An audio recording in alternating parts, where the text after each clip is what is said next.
पति रेलवे में सरकारी कर्मचारी होता है जिसके चलते ज्यादा से ज्यादा समय अपनी बीवी को नहीं दे पाता है। जब बीवी जिद करने लगती है तो पति अपने पास किराए के रूम लेकर अपनी पत्नी को बुलाता है। कुछ दिन बीतने के बाद वही पत्नी किसी दूसरे व्यक्ति के द्वारा अपने आशिक के द्वारा अपने ही पति को जान से मार देती है। नमस्कार दोस्तों, मैं संकेत सिंह आपका स्वागत करता हूँ संकेत स्टोरी में और आशा करता हूँ स्वस्थ होंगे, अच्छे होंगे। आज की जो क्राइम कहानी, एक क्राइम घटना है। उत्तर प्रदेश में एक जिला लगता है बिजनौर, उसमें एक थाना लगता है हल्दौर और उसमें एक गांव लगता है मुकर्ररपुर। ये सच्ची घटना 4 अप्रैल 2025 की है। चलिए दोस्तों, इस घटने के बारे में मैं पूरे विस्तार से आपको बताता हूँ। एक व्यक्ति जिसका नाम होता है दीपक, उसका नौकरी होता है, सरकारी कर्मचारी होता है रेलवे में, जिसके चलते उसको अच्छा खासा पैसा आता है। वो दो भाई होता है, जो दूसरा छोटा भाई होता है उसका नाम होता है पीयूष। बड़ा भाई कमाता है तो जाहिर सी बात है कि छोटा भाई अभी छोटा था, उसको पैसा भी बहुत ज्यादा बड़ा भाई देता है। और घर की जो आर्थिक स्थिति थी उससे कमाने से थोड़ी अच्छी हो गई थी। और जो माँ बाप थे वो भी खुश थे, क्योंकि जो बेटा का सरकारी नौकरी लग गया और जो नौकरी से पैसा आता था तो जो बेटा था अपनी माँ को देता था, अपने पिता को देता था। घर की जो पर्सनल काम थी, जो घर का काम था वो करता था। जब उसकी शादी होती है शिवानी नाम की लड़की से, तो घर में हमेशा कलह होने लगता है। जो शिवानी थी, कभी अपनी सास से बाजती थी, कभी अपने देवर से बाजती थी, खाना नहीं बनाती थी। और घर में बोले तो अलग अलग प्रकार की बातें होती थी। जो शिवानी थी अपनी सास को पसंद नहीं करती थी। इसके बाद अपने पति को फोन करती थी कि मैं यहाँ पे नहीं रहना चाहती हूँ, तुम किसी भी तरीके से मेरे को अपने पास रखो, नहीं तो मेरे को अपने मायके भेज दो। तो जो पति होते हैं बोलते हैं ऐसा कुछ नहीं है, तुम वहीं पे सर्वाइव करो कुछ दिन, जिसके बाद मैं तुमको अपने पास बुला लूंगा। तुमको किस चीज की दिक्कत है? घर में 3 लोग हैं, 3 लोगों का खाना बनाना है, इसके लिए तुमको परेशानी में नहीं आना चाहिए। जिसके चलते जो शिवानी होती है अपने पति से कहा सुनी करने लगती है। लेकिन जो उसका पति दीपक होता है वो समझदार लड़का होता है, अपनी पत्नी को समझाता है कि अगर तुम ऐसे करोगी तो परिवार कैसे चलेगा, कुछ ना कुछ दिन तो तुमको सर्वाइव करना पड़ेगा। मेरे माँ बाप मेरे को बहुत ज्यादा परिश्रम से मेरे को पढ़ाए हैं लिखाए हैं, उनका भी कुछ आशा है, उनकी भी कुछ उम्मीद है कि मेरी बहू आएगी तो मेरे को खाना बनाए खिलाएगी, मेरा सेवा करेगी। अगर तुम ऐसे करोगे तो उनकी जो अरमाने हैं टूट जाएंगी। जिसके बाद शिवानी को गुस्सा आता है और अपने पति को खरा खोटी सुना देती है। पति सोचता है कि घर में क्या कलह होगा और जो शिवानी है क्या करेगी मैं भी नहीं जानता, वो पति भी नहीं जानता था।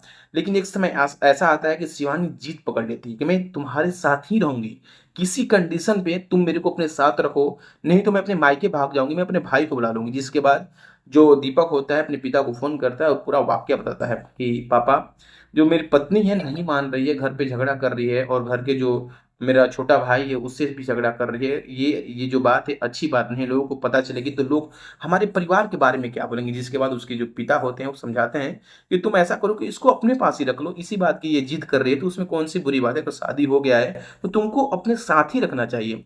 उसके पिता जो होते हैं गांव के व्यक्ति होते हैं, बुजुर्ग व्यक्ति होते हैं, अपने जो बहू होती है उसको समझाने की कोशिश करते हैं। और समझाने के बाद जब वो नहीं समझती तो छोड़ देते हैं, उसके साथ कोई आर्गूमेंट नहीं करते, कोई लड़ाई नहीं करते हैं। और अपने ही बेटे को समझाते हैं कि तुम उसकी गलती इसमें कुछ नहीं है, तुम अपने पास रखो। जिसके बाद जो बहू होती है शिवानी अपने पति दीपक के साथ हल्दौर में एक जगह होता है नाजियाबाद, वहां किराए का रूम लेकर दोनों पति को पत्नी रहने लगते हैं। अभी 15 दिन ही हुआ था कि अचानक घर पे खबर आता है कि घर का जो बड़ा बेटा है दीपक, उसकी मौत हो गई। जैसे ही उसके पिता को, जैसे उसके भाई को, जैसे ही उसकी माँ को पता चलता है तो वहां से दौड़े दौड़े नाजियाबाद जाते हैं। जब नाजियाबाद हॉस्पिटल में जाते हैं तो देखते हैं कि जो दीपक है उसकी सांसें थम चुकी है और जो पत्नी है रो रही है, चीख रही है, चिल्ला रही है।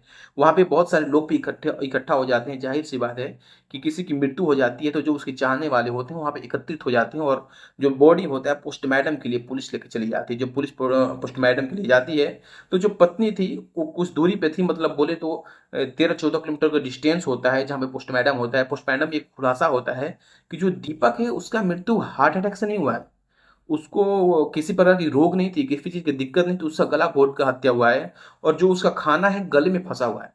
जब पुलिस को ऐसा लगता है कि इसकी मृत्यु एक पहलू की तरह है तो थोड़ा सा जांच पड़ताल करने की कोशिश करती है और ये पता लगाती है कि जब इसकी मृत्यु हुई थी तो उसके साथ कौन कौन था। तो पता चलता है कि जब उसकी मृत्यु हुई थी तो इसके साथ बस इसकी बीवी ही थी, उसके अलावा कोई व्यक्ति नहीं था। तो जो पुलिस थी उसकी बीवी से पूछताछ करती है, महिला पुलिस होती है, पूछताछ करती है।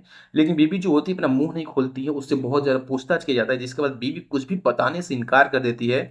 ऐसे ऐसे ट्रीट आती है जैसे उसको कुछ पता ही नहीं हो। लेकिन जो महिला पुलिस होती है थोड़ा सा सख्ती से पूछताछ करती है तो जो उसकी बीवी होती है शिवानी पुलिस के सामने ज्यादा देर तक नहीं टिक पाती और जो जो पूरा वाकया होता है बता देती है, अपना गुनाह जो होता है कबूल कर देती है, बताती है कि ये हार्ट अटैक से इसकी मृत्यु नहीं हुई है, इसका किसी प्रकार का रोग नहीं था, इसको मैंने मारा है और मैंने किसी दूसरे व्यक्ति के लिए मारा है जिससे मेरा प्रेम था, प्यार था, लेकिन घरवालों की ज़बरदस्ती से मेरा शादी इस व्यक्ति के साथ हो गया, जो कि मैं इसको पसंद नहीं करती थी। जैसे ही दीपक के माँ-बाप को पता चलता है कि जो उसका कातिल है, बेटे का कातिल है, उसकी ही पत्नी है और उसकी ही बहू है, तो ज़ोर-ज़ोर से रो-रो कर उससे गुहार माँगने लगते हैं। बोलते हैं कि अगर तुमको मेरा बेटा पसंद नहीं था, तो तुम मेरे से बोल देती, मैं तुम्हारे घर पे बोल देता, तुम्हारा शादी कहीं और हो जाता, चाहे तुम मेरे बेटे को छोड़ के चली जाती, तुम ऐसा क्यों की? अब भला बताओ हम लोग कैसे ज़िंदगी गुज़ारा करेंगे? अब मेरा सहारा कौन रहेगा? जिसके बाद घटना स्थल पे पत्नी होती है, पत्नी को तुरंत जो पुलिस अरेस्ट करती है और अरेस्ट करके अपने हिसाब से जो कानूनी कार्रवाई होती है, करती है। लेकिन दोस्तों, एक जो परिवार है कैसे टूट जाता है, किसी एक व्यक्ति की गलती से, किसी एक व्यक्ति के नादानी से एक परिवार हमेशा-हमेशा के लिए टूट जाता है। दीपक कभी भी ज़िंदा होकर नहीं आएगा और सिर्फ़ कमी किसकी थी? तो शिवानी की थी। शिवानी की बस इतना कमी थी कि फिर दूसरे लड़के से प्यार कर रही थी और कहीं और शादी करना चाहती थी, लेकिन घरवाले की मर्ज़ी से उसका शादी नहीं हुआ, ज़बरदस्ती शादी दीपक के साथ हो गया, जिसके बाद दीपक जो था हमेशा-हमेशा के लिए इस दुनिया को छोड़ के अलविदा कर चुका।